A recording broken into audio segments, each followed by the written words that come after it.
नमस्कार, मैं आनंद कुमार और आप जनमन की बात में हमारे साथ इतवारी चर्चा में हैं। और इस बार शशि सिंह जी हमारे साथ हैं। पिछले बार पंकज जी थे, शशि जी कहीं चले गए थे। आज शशि जी हैं, पंकज जी कहीं चले गए, लेकिन चर्चा चलती रहेगी। और आज की चर्चा, शशि जी पहले तो आपका स्वागत है। और आज हम देखिए, अब स्टूडियो से निकल कर बिल्कुल सामने रूबरू बैठे हैं। इसका आनंद ही कुछ और है। आनंद ही कुछ और है। और पहली बार मुझे लगता है कि हम लोग सामने सामने चर्चा कर रहे हैं इस तरह की। तो राष्ट्रपति आज आ रही हैं और हम लोग रांची में बैठे हैं। मरियातू में मेरा घर है और हम लोग अभी बैठे हैं, वो धुरवा जगह है। तो अमूमन 1 घंटे सवा घंटे लग जाते हैं अगर वीकडेज में चलें तो। संडे को भी थोड़ी ट्रैफिक कम होती है, थोड़ा रश कम होता है, लेकिन तभी भी 50 मिनट लग जाते हैं। लेकिन आज मुझे लगता है कि मुश्किल से 20-25 मिनट में मैं आ गया।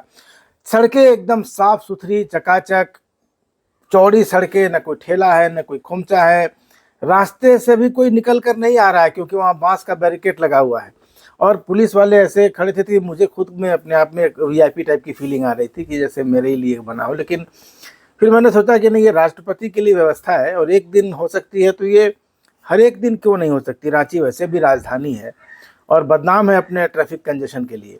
पिछली बार मैं यहाँ आया था, बेटी का एग्ज़ाम था किसी यूनिवर्सिटी का दिलाने। प्लाजा चौक पर मैं करीब 1.5 घंटे जाम में फंसा और मुझे ऐसा लगा कि अब मैं कभी यहाँ से जीवन में निकल नहीं पाऊँगा, मैं यहीं रह जाऊँगा। तो आज देख के बड़ा सुखद सुकून सा अनुभव हुआ है। आपको क्या लग रहा है? आप तो राजधानी में ही रह रहे हैं। ये क्या व्यवस्था जो एक दिन के लिए बन सकती है किसी खास आदमी के लिए, किसी खास वीआईपी के लिए, क्या आम जनता इस सुविधा की हकदार नहीं लगती आपको? हकदार तो है। अब चूंकि वो हमारे ही प्रतिनिधि हैं राष्ट्रपति, तो अगर उनको मिल रहा है तो समझिए कि हमें मिल रहा है, हम गौरवान्वित महसूस कर रहे हैं। मतलब हम समझ लें ऐसा? हाँ, समझ लें ऐसा। और अभी आपकी बातों में जो खनक मैं महसूस कर पा रहा हूँ, क्योंकि 10-15 दिन के अंतराल में ये दोनों अनुभव आपके हुए। आज ये पूरा खुला खुला, और उस दिन जो आप एकदम जैसे किसी ने आपका गर्दन पकड़ रखा था, उस दिन भी हमारी आपसे इस बात पे चर्चा हुई थी। बिल्कुल, कि देखिए ना, ऐसे फंस गए हैं तो समझ में नहीं आ रहा कि अभी जिंदगी में कोई दूसरी सुबह होगी कि नहीं होगी। हाँ। और आज अभी आपसे भी जब यहाँ मिलने अच्छा, उस दिन इत्तेफाक था कि मुख्यमंत्री निरीक्षण पे निकले थे रांची शहर के। हाँ, अब देखिए तो उनके लिए मैं, लेकिन चूंकि उस दिन कार्यकारी कामकाजी दिवस था और वो निकले थे, तो पूरा मतलब भीड़ भाड़ को और भी चौक कर दिया था। आज तो पहले से सब पता है। मतलब मैं कल से देख रहा हूँ इस तरफ, कल से ही पुलिस और राष्ट्रपति का प्रोटोकॉल ही ऐसा है कि पहले से ही सैनिटाइज करके रखना होता है। और अभी आपका जब फ़ोन आया तो मैं जब निकला, तो आपको तो आनंद आया ही आया इस खुले रास्ते का। मुझे भी, मेरे आगे 4-5 गाड़ियाँ चल रही थी जिसमें होटल वगैरह लगा था, व्यवस्था में ही लगी होंगी, तो मैं उनके ठीक पीछे मैंने अपनी गाड़ी रखी और पूरा मैंने भी वीआईपी वाला आनंद लिया। और आपको तो मुझसे ज्यादा बड़ा प्रोटोकॉल मिला। आपके आगे तो हाँ, मेरे आगे हुटर लगता तो चलिए ठीक है, यही व्यवस्था है अभी तक तो। मतलब हमारे देश में तो ऐसा ही चलता है। राष्ट्रपति के लिए तो ठीक है, लेकिन तो आपको ये नहीं लगता जैसे दुनिया के बाकी, हम क्लेम करते हैं कि दुनिया की हम तीसरी सबसे बड़ी इकोनॉमी बन गए, टेक्नोलॉजी में हम अपना जहाज भेज रहे हैं, अपना रॉकेट भेज रहे हैं, अब हम सीधे सीधे अब ये रूस और अमेरिका की बराबरी में आगे आने का क्लेम करते हैं, लेकिन ये जो कॉलोनियल व्यवस्था है उससे मुक्ति हम नहीं पा रहे हैं। इसमें एक रोचक चीज़ मैं बताता हूँ। ये हुटर और जो सायरन का जो मामला है, ये तो चलिए वीआईपी का तो समझ में आता है, लेकिन आम आदमी भी, अगर आप स्कूटर से चल रहे हैं तो कार वाला आपको ये देख रहा है, कार वाले में भी छोटी कार से फिर बड़े एसयूवी वाले, और ये पे पे पे पे हॉर्न वाला जो चक्कर है, आपको पता है ये हॉर्न क्यों बजाते हैं? क्यों बताएं? मतलब दूसरे देशों में तो हॉर्न बजा दिया अगर हमने पीछे से, तो समझिए हम आपको गाली दे रहे हैं, ये बड़ी बात हो जाती है। और यहाँ हॉर्न मतलब ऐसे बजाते हैं जैसे कि झुंझुना बजा रहे हैं एकदम, मतलब कोई दिक्कत नहीं। ये आती है उस जगह से, अगर आप पहले के जब राजा महाराजा आते थे तो डुगडुगी नगाड़े कि भाई फलाने फलाने फलाने महाराज आ रहे हैं, उनके जब कारवां चलता था तो पहले से शोर मचाते हुए चलते थे। ये उसी का रूप है, ये उसी का कि भाई हम आ रहे हैं, आप हट जाओ। तो ये जो सामंती व्यवस्था, जो सिर्फ कॉलोनियल मत कहिए, सामंती और कॉलोनियल मिक्स हो गया है। हाँ बिल्कुल, क्योंकि जैसे अगर सिर्फ ये कॉलोनियल होता तो अंग्रेजों ने तो अपनी पूरी व्यवस्था आमूलचूल बदल हाँ, डाली। अब तो वहाँ का मुख्यमंत्री मतलब क्या बोलते हैं, वहाँ का प्रधानमंत्री भी कितना साधारण सा जीवन रहता हर है, रेस्टोरेंट में लाइन में लग के नकिल करता खाना है। लेते यहाँ तक कि हैं। वो मतलब प्रधानमंत्री की पद से हटता है तो फिर वो नौकरी करने भी चला जाता है। अभी अमेरिका के राष्ट्रपति को देखिए, जब तक वो राष्ट्रपति है तब तक तो ठीक है, 9/11 के बाद बहुत ज्यादा सुरक्षा उनकी बढ़ गई है, लेकिन ऐसे भी जब वे राष्ट्रपति पद पर नहीं रहते उसके बाद भी वे सामान्य जीवन जीते हैं, अपना काम करते हैं। लेकिन हमारे यहाँ कोई हमारे एक तो बार मुखिया हाँ, के भी तेवर देख लीजिए, जैसा मुखिया बना नहीं कि उसके एसयूवी आ जाते हैं और नहीं, और मतलब एक बार नहीं, अगर कोई एक बार बन गया फिर वो जिंदगी भर उसी प्रोटोकॉल की उम्मीद भी करता है। एग्जैक्टली। ये एक बड़ी समस्या हमारे यहाँ है। तो मतलब और ये इसके लिए सिर्फ नेताओं को दोषी नहीं दे सकते, इसमें ना अक्रॉस पूरी सोसाइटी की समस्या है। अगर मान लीजिए कि हम लोग अपनी कम्युनिटी की बात करें, जिसको पत्रकारों कहते हैं, क्या हम नहीं करते? हम भी वैसे भौकल क्रिएट करने में हम लोग भी मतलब अपने लोग भी कम नहीं है। हाँ हाँ, वो पत्रकार हैं, ठीक है, काम करते समय आपको कहीं आपको आवागमन में आपको चाहिए होती है, एक्सेस के लिए ज़रूरत होती है, वहाँ तक तो ठीक है। जहाँ आप काम पे नहीं होते हैं वहाँ भी अपना भौकाल टाइट किए रहते हैं कि भाई हम पत्रकार हैं, तो भाई काम कर रहे हैं उस समय ना, जहाँ पत्रकार ने आप जहाँ आप अपने काम पे नहीं है। मैंने तो कई बार टोल पे लड़ते देखा लोगों को। हाँ, ये भी है। आपका संस्थान भरेगा ना, आप क्यों परेशान हो रहे हैं? हाँ, तो नहीं भी भरेगा। आप अगर प्राइवेट गाड़ी में जा रहे हैं हाँ तो तो जाइए। आप क्यों आप में बताना चाहते हैं? लेकिन ये समस्या हमारे, हमको लगता है कि ज्यादातर, जैसा आपने कहा कि कॉलोनियल से ज्यादा ये फ्यूडल है। क्योंकि हर आदमी अपने आप को बड़ा दिखाने की कोशिश करता है, और बड़ा दिखाने के लिए उसके पास सिर्फ एक ही रास्ता है कि वो या तो कानून तोड़े या कानून से बड़ा दिखे। ये दो चीजें हैं, मुझे लगता है। और अब तो देखते सड़क से उतर करके ये चीजें मंदिरों तक और इस सब जगह में, मंदिरों का जो वीआईपी कल्चर से तो इस कदर मतलब मैं व्यक्तिगत रूप से बड़ा आहत रहता हूँ इस चीजों में कि भाई कहीं नहीं, भगवान के शरण में तो हमको सुकून से जाने दो। अब तो सच बताइए, जहाँ भी लाइन लगने की व्यवस्था होती है, अगर मेरे पास उतना समय हो तब तो मैं जाऊं, वरना वीआईपी बन के भगवान के दरबार में अच्छा नहीं लगता। इस चक्कर में मैंने मंदिर हम लोग भूल जाते हैं कि अगर कोई ऊपर वाला है तो वो तो देख रहा है। बिल्कुल देख रहा है। तो अगर वो न्याय भी करेगा, जल्दी न्याय करेगा। तो इसलिए कि अगर मान लीजिए कि दर्शन, भगवान तो सबके लिए सुलभ है, सबके लिए समान है, और भगवान को अगर हम मानते हैं कि वो परम पिता है तो उसके नजर में तो सारे बच्चे समान होने चाहिए। तो अगर आप किसी को पीछे करके, किसी को वेट करा के, किसी को हे दृष्टि दिखाकर आप डायरेक्ट कहीं एंट्री लेते भगवान के दरबार में, भगवान मुझे लगता है कि इससे खुश तो नहीं होते होंगे। बड़ा मतलब मुझे तो शर्मिंदगी होती है कि अगर कहीं मंदिर वगैरह में जाते हैं और किसी भी कारण से थोड़ा सा भी वीआईपी ट्रीटमेंट मिल जाता है तो मैं शर्मिंदा रहता हूँ। हम लोग रजरप्पा के हैं, मतलब वहाँ अब तो जब हमारे समय उतना भीड़ भाड़ नहीं, अब तो खैर बहुत भीड़ होता है, लेकिन तब भी ऐसे कई मौके होते थे जब बहुत भीड़ होता था। मैंने अपने पिताजी में भी देखा था कि वो अमूमन कोशिश करते थे कि वो लाइन से जाए, लेकिन अब चूंकि बहुत पुराने और वहाँ के स्थानीय होने की वजह से अगर कोई पंडा जी वगैरह देख लिए तो फिर मतलब पकड़ के फिर उनको आगे ले जाते। तो लेकिन वो झिझक होती थी उस चीज़ों में, तो वो सब हमने ने देखा है। तो बड़ा मतलब जब उनके पास समय हो तभी मतलब जाते थे कि हम लाइन में लग सकते हैं, या फिर खाली वाला समय देख करके। इस चक्कर में तो मैंने जाना, मतलब मुझे तो कितना 3 साल से ज़्यादा हो गया रजरप्पा गया, जबकि अब यहीं रह रहा हूँ। मेरे लिए तो हफ्ते में 3 दिन वहाँ होता था, मतलब जाना होता था। लेकिन ये सब छोटी छोटी बातें ना आपको कहीं ना कहीं तकलीफ देती है, निजी स्तर पे भी और एक समूह के रूप में भी। तो बात हो रही थी सड़कों की, एक और चीज मेरे ध्यान में आई कि जो राष्ट्रपति अभी हैं द्रौपदी मुर्मू जी, 6 साल के आसपास झारखंड की राज्यपाल थी, टर्म पूरा होने के बाद एक्सटेंशन पर भी थी। और मुझे नहीं लगता कि झारखंड का कोई गली मोहल्ला ऐसा होगा जहाँ उन्होंने भ्रमण नहीं किया होगा अपने कार्यक्रम के सिलसिले में या ऐसे भी। तो अब आप देख रहे होंगे कि बड़े बड़े होर्डिंग लगाकर वो जो अप्रिय दृश्य हैं उनको ढकने की कोशिश की जा रही है कि उनको झोपड़ियां न दिखाई दें, उनको कचरा न उनसे क्या छुपा है जो उनसे छुपाया जा रहा है? मेरे लिए तो हास्यास्पद यही है। हाँ। अभी बहुत सारे रास्ते में आपने देखे होंगे जहाँ मतलब बहुत मतलब वो क्या बोलते हैं, देखने लायक, देखने में ठीक नहीं लग रहा है, उस जगह पे मतलब बैनर लगा दिया गया है। तब तो ये राष्ट्रपति, ये तो वैसा हो गया कि दाई से पेट छुपाने वाली बात। नहीं, मतलब ये भी नहीं है कि राष्ट्रपति उधर देखती ही जाएंगी, ये अपनी शर्मिंदगी छुपाने के लिए मुझे लगता है कि शासन प्रशासन को शर्मिंदा ना होना पड़े कि अभी तक झारखंड की राजधानी की स्थिति है तो बाकी जगहों की क्या होगी। तो मुझे लगता है कि उसको छिपाने के लिए अपना चेहरा छुपाने की कवायद ज्यादा है, बजाय इसके कि राष्ट्रपति देखेंगे तो क्या सोचेंगे, क्योंकि वो तो देख ही चुकी, यहाँ रह के गई हैं वो। नहीं, अच्छा, उस दिन का आपने जिक्र किया, मुख्यमंत्री जो खुद निकले थे ट्रैफिक में, तो वो मेरे ख्याल से उस तरह की कोशिश मतलब वीआईपी लोगों को बीच बीच में करते रहना चाहिए, क्योंकि लगातार जब से वो मुख्यमंत्री 6 साल हो गया उनको, तो वो तो अपने प्रोटोकॉल के हिसाब से चलते हैं। उनने भीड़ भाड़ तो इतने सालों में देखा नहीं होगा। उस दिन एक मक्खी है जो आपको परेशान कर रहा है, परेशान कर रही उसे भीड़ जैसा ये भी परेशान कर रहा है, लेकिन गनीमत है ये सिंगल है। हाँ। तो उस तरीके से अगर यहाँ हमारे वीआईपी प्रोटोकॉल से बाहर जा करके भी अगर कभी कभी निकलने की कोशिश करें, तो उनको समझ में आएगा कि आम लोग कितने परेशान हैं।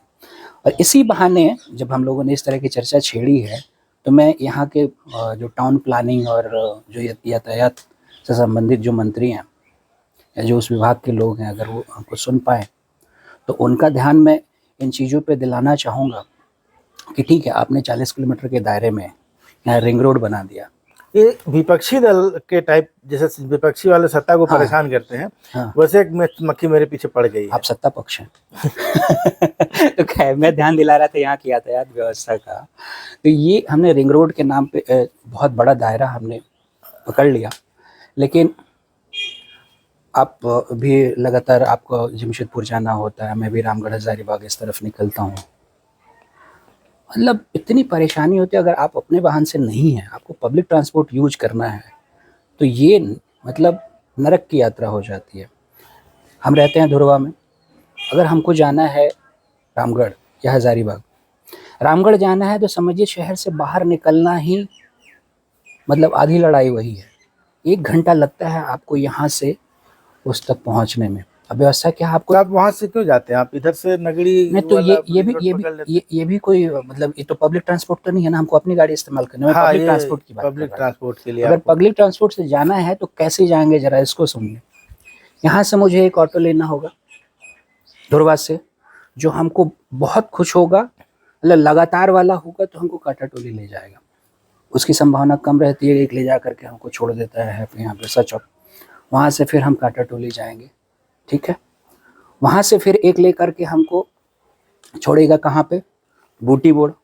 अब वहाँ से फिर एक और आपको ऑटो लेना होगा, जो ले जाके शहर के बाहर जो इन दिनों बस डिपो बनाया गया है, कोई लॉजिक मुझे नहीं समझ में आता है, इस तरह की प्लानिंग है जो रिंग रोड का जंक्शन हाँ, है, अगर आपको बम्बई या दिल्ली बनना है तो वहाँ से कुछ सीखिए ना, वहाँ से कुछ सीखिए। आप यहाँ से पब्लिक ट्रांसपोर्ट की कुछ व्यवस्था कीजिए। इस छोर से उस छोर जाने के लिए आपके पास कनेक्टिविटी क्या है? कल परसों ही किसी अखबार में पढ़ रहा था कि यहाँ जो सार्वजनिक ये जो बसें चलती हैं शहर के अंदर, मतलब जितनी कागज पे है जमीन पे उतनी बसें नहीं दिख रही हैं। उन बसों की संख्या बढ़ाइए। अच्छा, वो दूसरी दिक्कत क्या कि ये बसें भी अपने आप में एक बड़ी समस्या है, क्योंकि ये बड़ी बसें हैं। बड़ी हैं इसलिए समस्या लग रही है क्योंकि वो जो छोटी वाली जो ऑटो और ये जो मतलब ये जो स्कूटर मतलब आपको रिक्शा, ऑटो रिक्शा हैं, ये वाली संख्या क्यों है? क्योंकि आपके पास वैसी कोई व्यवस्था नहीं है। अब बसों की संख्या बढ़ा दें, पब्लिक ट्रांसपोर्ट का वो जो मोड यहाँ पर अप्लाई होगा, चलिए मेट्रो वेट्रो की तो अभी बहुत दूर की बात है, बसों की संख्या बढ़ाइए, रूट डिफाइन कीजिए, उनकी संख्या अपने आप कम हो जाएगी। अच्छा, दूसरा ये कि आप बड़ी बसें चलाने की बजाय आप छोटी बसें चलाएं, क्योंकि बड़ी बसों को फिर भरने का इंतजार करना पड़ता है और वो ज़्यादा जगह लेती हैं, सड़कें यहाँ चौड़ी नहीं है उस तरह से। तो मुझे लगता है जो 15-20 सीटों वाला एक शटल जो इलेक्ट्रिक हो गाड़ी, जो पोल्यूशन भी ना करे, और आप उसको नियमित अंतराल पर शहर के अलग अलग भागों में कनेक्टिविटी जहाँ से मिले वहाँ चलाएं। तब तक के लिए जैसे कि ये जो आपको अगर कभी भी आप काटाटोली चले जाइए या फिर जो है बूटी मोड़ चले जाइए, जहाँ भी ऑटो रिक्शा वालों का जमावड़ा रहता है, वहाँ की अव्यवस्था मतलब मल्टी लेयर्ड है। मतलब एक तो अगर इन्हीं को चलना है, मान लीजिए चलिए इन्हीं को चलना है, तो इनमें एक व्यवस्था दीजिए ना। एक पैसेंजर लेके 10-10 बैठे हुए हैं, आप वहां पर नंबरिंग सिस्टम कर दीजिए कि यही पहले जाएगा चाहे कुछ भी हो जाए, उसके बाद दूसरे का नंबर आएगा। इतना भी नहीं कर सकते क्या? और मैं बताऊं, वो ऑटो वालों का भी एक पता नहीं दिन भर में वो कितना कमा पाते होंगे, उनसे भी वसूली की जा रही है। अभी कोई वीडियो दिखा मुझे। अरे शशि जी, मैं आपको बताऊं कि वसूली तो बाद की बात है। आप ऑटो लेकर उस निश्चित रूट पे उतरते हैं ना, उसके लिए आपको पैसा देना पड़ता है। अब बताइए, वो हर टाइम, मैंने तो 3-5-6 साल पहले पूछा था, तो सिर्फ कहा था कि ऑटो खरीद के उस रूट पर चलाने के लिए 1500 रुपये पहले दे दीजिए, तब ऑटो लेके आइए, उसका डेली का हिसाब किताब अलग है। तो मतलब अच्छा, दूसरा क्या है कि सरकारें या प्रशासन जब भीड़ बढ़ जाती है तो ये ई रिक्शा इस रूट पे नहीं चलेगा या डीजल ऑटो नहीं चलेगा, तो आप बनिस्पत की किसी, कोई मैंने व्यवस्था दीजिए पहले ना। मैंने घर का, मैं किसी पत्नी का कोई गहना बेचकर, कोई उधार लेकर, कोई दोस्त से लेकर, कोई माता पिता से लेकर ऑटो ले आता है, फिर कुछ महीने चलाता है, फिर आप उसको रोक देते हैं। अगर आपको रोकना है तो आप दुकानों से बिक्री रोक दीजिए, बिक्री रोक दीजिए आप ना। पहले परमिट दीजिए, ये व्यवस्था बन, जैसे गन का लाइसेंस है, आप पहले लाइसेंस देते हैं तब वो गन खरीद पाता है, वो गन खरीद के लाइसेंस लेने के लिए अप्लाई नहीं कर सकता है। तो आप ये व्यवस्था बनाइए कि आप फलाना रूट के लिए अप्लाई करिए, उस रूट का आपको परमिट देंगे, फिर आप लाइसेंस लेकर आइए अपना, और तब आपको ऑटो खरीदने के लिए उस दुकान से अनुमति मिलेगी। कभी किसी ऑटो वाले से मतलब जरा बात कीजिए, और उसका अगर कोई इमोशनल मोमेंट ट्रिगर कर गया ना, तो उतना ज़्यादा परेशान और उतना ज़्यादा मतलब क्या बोलते हैं, वो अपने आप को इस कदर मजबूर पाता है ना, अगर आप अपने आप को उसकी जगह पे रख के देखेंगे ना, रोना आ जाएगा। और सबसे ज़्यादा गाली वही खाता है, वही खाता है, सबसे ज़्यादा गाली वो खाता है। और फिर एक पैसेंजर के रूप में आपकी तकलीफें तो खैर अनंत है, ख़त्म होने का नाम ही नहीं ले रही है। और यहाँ पर अगर मोटी बात कहा जाए ना, ये सब चंद नीतियों का खेल है। अगर हमारे जो नगर विभाग है ये और ट्रांसपोर्ट विभाग है, ये लोग थोड़ा सा भी अगर दिमाग लगाएं, इसमें से 80% तो आपको एक हफ्ते के अंदर ये सारी समस्याएं खत्म हो जाएगी। सोच नहीं रहे, उनको लगता है कि हम गाड़ी से चलते हैं, हम हुटर लगाई हुई गाड़ी से चलते हैं तो पूरी दुनिया गाड़ी से चलती है। चलिए हुटर तो छोड़ दीजिए, क्या सबके पास कार पड़ा हुआ है और सबके पास वीआईपी गाड़ियां पड़ी हुई है? नहीं, विडंबना है भारत की या हमारी प्रशासनिक व्यवस्था की, जो जिस रास्ते से गया ही नहीं उस रास्ते के लिए योजना बनाने लगता है। और ये इसमें से कौन सा नेता है जिसने ये जमीनी चीज नहीं देखी है? कौन सा यहाँ चांदी का चम्मच लेकर पैदा हुआ नेता? सब इसी जमीन से गए, कैसे भूल जाते हैं? मुझे ये नहीं समझ में आता। दिक्कत ये है कि नेता पॉलिसी मेकिंग में कहीं नई इन्वॉल्वमेंट दिखाते हैं। ठीक है, अफसर की बात कर लेते हैं। ये अफसर अभी ना अफसर बने हैं, ये अपने संघर्ष की कहानियां जब सुनाते हैं कि मेरे बाबूजी मास्टर थे और मेरे पिताजी कोयलरी में मजदूर थे और हमने इतने संघर्ष से पढ़ा, उस समय क्या ये हवाई जहाज से चलते थे? वो भी इन्हीं चीजों में चलते थे। अब वो अफसर बनने के बाद भूल गए कि हम कैसे चले थे। नहीं, उनको याद रहता है, याद रहता है तो उनको याद, मैं फिर से आप ही को याद दिला रहा हूँ सर, आप ही को। नहीं, मैं घूम चुका हूँ, अब मैं नहीं घूमना चाहता, इसलिए तो मैं होटल पे घूमता हूँ। आप होटल पे घूम सर, हमको तो घूमने देना प्लीज सर। अरे तो आप 60 साल की उम्र के बाद ना, 60 साल की उम्र के बाद अफसरान की कार से वो निकल जाएगा, फिर उसके बाद ना नहीं तो फिर मैं अपने बेटे के पास बॉम्बे, बेंगलोर, मैसाचुसेट्स चला जाऊंगा। बात तो ये वाला पॉइंट है। इस पे फिर अलग से, इस पे फिर ना एक स्कैनिंग अलग से हो जाएगी। जब तक कुर्सी में रहेंगे भोकाल तो दिखाएंगे भाई, तो जनता, राजा और प्रजा का अंतर दिखना चाहिए। तो मतलब वो राजा है। हाँ, अरे आधुनिक धराज कहियो ना, फिर सब राजागिरी निकल जाएगा। अभी कैसे निकलता है, कुछ कुछ दिनों में आप देखते हैं। झारखंड बड़ी अद्भुत जगह है, यहाँ पर मतलब लगता है कि इनसे बड़ा राजा नहीं है। साल 2 साल बाद ऐसा फंसते हैं ना कि कोर्ट कचहरी और जेल उनकी नियति बन जाती है। एक अलग कहानी है। देखिए समस्या क्या है कि अधिकारी 3 कैटेगरी के होते हैं। एक होते हैं ईमानदार, एक होते हैं भ्रष्ट, दूसरे होते हैं जो ईमानदार भी नहीं होते, भ्रष्ट भी नहीं होते। तो बेचारों पर पत्नियों का बड़ा प्रेशर होता है कि हम गए, अरे एक तो एसोसिएशन, पहले तो जितने ईमानदार है उनको तो भाई, उनको तो प्रणाम है। आप लोग हैं तभी ये चल रहा है, आप लोगों का मतलब कोटि कोटि नमन आपको। दिक्कत क्या है ना, बाकी ये बीच वालों पे, वहां से शुरू होती है भ्रष्टाचार की कहानी। जैसे आप किसी सोसाइटी में रहते हैं तो वहाँ भी महिलाओं का ग्रुप होता है। हाँ। एक बुजुर्ग महिलाओं का है जो बैठ के बहुओं की बुराइयां करती है। एक किटी पार्टी वाला ग्रुप होता है। सबसे दिक्कत वही होती है। हाँ। कि कोई ज्यादा बढ़िया है, कोई थोड़ा नीचे है, वो बेचारी हीन भावना में रहती है कि मेरा पति तो उतना कमाता नहीं है, देखिए वो उधर से ऑडी में आ रही है। लेकिन मतलब पे स्केल तो लगभग बराबर ही रहता है। पे स्केल बराबर होता है पर स्टैंडर्ड ऑफ लिविंग तो अलग अलग होता है ना। कैसे मतलब पेमेंट, मतलब उसी पेमेंट में वो अच्छा घर चलाती होंगी इसलिए होता होगा। नहीं, मलाईदार पद सुना है आपने कभी?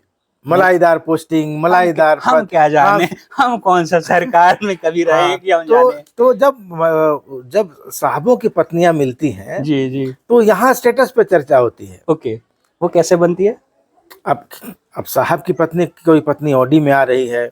ऑडी इतनी तनख्वाह मिलती है उनको? अरे ऑडी से भी बड़ी तनख्वाह मिलती है। रेंज रोवर डिस्कवरी में आ रही है, 1.25 करोड़ की गाड़ी, ये सब भी है। हाँ, तब उनको ऑटो वालों का दर्द नहीं समझ में आएगा, बस वालों का दर्द उनको नहीं समझ तो में जो आएगा। ढेर ईमानदार अफसर की पत्नियां या तो अवॉइड कर जाती हैं, या उनको पता है कि इससे कुछ लेना देना नहीं, अपना संत के साथ रहते हैं, संत समागम ठीक है। लेकिन जो बीच वाले हैं, जिनमें एम्बिशन भी है, कसक भी है, वो तब जाती हैं कि आप क्यों नहीं ट्राई करते, आप क्यों पड़े रहते हैं, आप पैसा दे के आप भी सही जगह जाइए, आप भी कमा के लाइए, हम भी थोड़ा तो दिखाएं लोगों को। और दूसरा क्या है, उसके लिए होता क्या है कि साहब लोग अब क्या करते हैं कि पत्नियां तो चूंकि आईएएस हैं तो पढ़ी लिखी पत्नी लाते हैं, घरेलू लाते हैं, ताकि उस समय तो कोई ये रहता नहीं, तो बाद में उनको फिर अगर ग्रेजुएशन है तो उनको पीजी कराएंगे, फिर उनको पीएचडी कराएंगे, या फिर उनको लॉ कराएंगे, और फिर कहीं कंसल्टेंट बना देंगे। तो हम नहीं ले सकते, पत्नी तो नौकरी कर रही है, पत्नी तो बिजनेस कर रही है, फिर उधर से शुरू होता है खेल। अभी आप देख रहे होंगे, अच्छा, ये मॉडस ऑपरेट, मतलब इसको मॉडस अभी ऑपरेट आप थोड़ा नेगेटिव लग रहा है, मतलब प्रक्रिया है। प्रक्रिया अभी आप देखिए, एक अधिकारी फंसे हैं शराब घोटाले में, जी। साले ने उनको फ्लैट दिया, साली ने उनको फॉरेन का टूर कराया। तो भाई ऐसा ससुराल तो हम देखिए, हम तो ससुराल में बैठे हैं, आप देख लीजिए, पत्नी कैमरा में बैठी हुई है, साली कोई है नहीं, साला कभी कभी मिलता है, लेकिन फ्लैट तो आज तक फ्लैट देने का दूर रहा, छोटा मोटा गिफ्ट भी कोई नहीं दे रहा हम लोगों को। तो देखिए, उस समय तो अच्छा लगता है जब बहुत इधर उधर से पैसे आने लगते हैं, लेकिन जब मामला फंसता है ना, तब सच में जीवन दुभर हो जाता है, और फिर तब लगता नहीं। है और अगर घर पत्नियों का प्रेशर नहीं है, और आप अपने लालच के लिए पत्नियों को इस पाप में पार्टनर बना दिया, जैसे अभी एक पत्नियों से पूछताछ हो रही है, साले से हो रही है, सरहद से हो रही है, तो अगर किसी अफसर ने पावर दिखाने के लिए या पैसे कमाने के लिए अगर पूरे परिवार को दांव पर लगा दिया है, तो ये तो दूसरों के लिए भी एक सबक है कि भैया आप उतना ही लो जितना में जीवन तुम्हारा सुख संत पर चल जाए। ऐसा भी मोदी जी ने इतना कानून बना दिया कि आप विदेश यात्रा तक नहीं कर सकते। खैर, अब तो निश्चिंत रहिए, अब तो आपके सोशल मीडिया प्रोफाइल पे भी लोग, मतलब टेक्स्ट जो हाँ, एजेंसियां देखती हैं, आपको देख रही हैं, अगर आपको उसमें एक एक चीज ट्रैक हो रहा है आपका, जिस तो आप तेजी से कपड़े खरीद सकते हैं और खाना खा सकते हैं, इसके अलावा कोई आप बड़ा इन्वेस्टमेंट नहीं कर सकते। करेंगे तो किसी ऐसे ही टॉम डिक हैरी के नाम पे करेंगे जो आधा खा जाएगा, और नहीं खाएगा तो आपको जेल भिजवाएगा। तो अब आपको गलत होने में, आपके जेल जाने के चांसेस अब ज्यादा है बनस्पत आपको उसको मजे लेने के। तो बेहतर है आपके पास जितना है उतने में मजे लीजिए, काहेला जेल उल का चक्कर काटिएगा, वहाँ खाना अच्छा नहीं मिलता है, चाहे भले घर। तो मेरे हम लोग, ये तो नए जो आ रहे हैं अधिकारी, उनको हम लोग बता रहे हैं, हम लोगों को तो ऐसे भी कुछ नहीं, को निर्भ हो हमें क्या हानि, इस टाइप वाला हिसाब किताब हम लोग तो इसीलिए ज्यादा लिखते भी हैं। नए वालों का तो बेचारे, मतलब वो अभी नए वालों की बात कर रहे हैं। अभी तो सुना, 2 जूनियर अफसर थे, कह रहे हैं कि हमने तो साहब बोले, हमारे सर बोले, तो इसलिए हमको करना पड़ा। मतलब दो ने अभी आज एक उनका छपा है, एक ज्वाइंट कमिश्नर थे, वो भी कह रहे हैं कि तुमको रिजाइन कर दो। अरे किसी आईएएस के कहने से कोई पीसीएस रिजाइन करता है, या कोई इस तरह का सर्विस कोई रिजाइन करता है किसी आईएएस के? हम लोग मतलब क्या, नहीं, आईएएस कितना भी बड़े पद पर हो भाई, आप राजपत्रित कर्मचारी, वो किसी का, उसका कोई बॉस नहीं होता। हाँ। वो ना, वो जो 4 शेरों का एम्बलम है ना, उसके लिए काम करता है। बिल्कुल, उसका अधिकारी, उसका जो बॉस है, उसका जो अधिकारी है, उसके दबाव में एक सीमा से बाहर वो नहीं जा सकता। ये बेवकूफ बना रहे हैं लोग। नहीं, और बर्खास्तगी की बहुत लंबी कार्रवाई होती है, नौकरी पाना जितना आसान, जितना कठिन है। एक आध बता दूं आनंद जी, मतलब ये मुझे बड़ा, इस चीज को मैंने कहीं कहीं महसूस भी किया है। अगर एक भ्रष्ट कलेक्टर है ना, उसी के दफ्तर के बाहर चपरासी जो है स्टूल पे बैठता, अगर वो ईमानदार है ना, वो डरेगा, वो कलेक्टर उस चपरासी से डरेगा। एक अधिकारी है, बड़ा मतलब सज्जन अधिकारी है, बड़ा अच्छा कहते हैं कि एक सरकारी अधिकारी से डरपोक कोई दूसरा नहीं होता। बिल्कुल, और यही चमड़ी बचाने के खेल में पब्लिक का वो जो है ना, बैंड बजाते हैं लोग कि कोई आगे बढ़ के काम नहीं करे। व्यवस्था ऐसी है कि आगे बढ़ के जो प्रोएक्टिवली काम करेगा उसको ये सिस्टम फंसा देगा कहीं ना कहीं ले जाके। ये भी डर रहता है अधिकारी। हाँ, ये भी रहता है। तो इस डर से लेकिन ये लोग कह रहे हैं कि हमने डर के किया, तो भाई सरकारी नौकरी मिलना जितना कठिन है, उससे ज्यादा कठिन उसकी नौकरी ले लेना है। क्योंकि मान लीजिए आप गैजेटेड है तो आपको पूरा कैबिनेट अप्रूवल चाहिए, और उसके बाद भी आप कोर्ट चले जाएंगे। और ये बात, और एक साथ में ये बात है कि ये लोग कोई साधारण लोग नहीं है। हर साल जो ये 200-400 चुन के आते हैं अधिकारी, ये अपने अपने समय के विलक्षण प्रतिभाएं हैं। मतलब अगर हम आप नहीं हैं उस जगह पे, तो हम तो ये मान के चल रहे हैं कि वो हमसे ज़्यादा बुद्धिमान है, हमसे ज़्यादा तेज है।